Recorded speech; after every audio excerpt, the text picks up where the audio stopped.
You read the title, you know what this is. This one is a gray one. That's not very common. It's the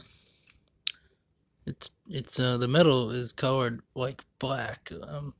I'm not sure why that is, but it's definitely different. It doesn't work, and I can't get it to work no matter what I do. So that one's out of the question. This one is very special. This one is from overseas, and says that.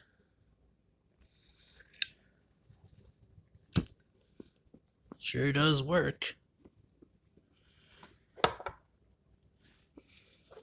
This one is a Ford Steel Division from 1955.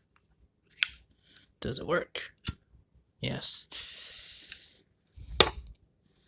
This is one that's definitely different. I call it a Zippo Mini because that's pretty much what it is. It's smaller than the other ones.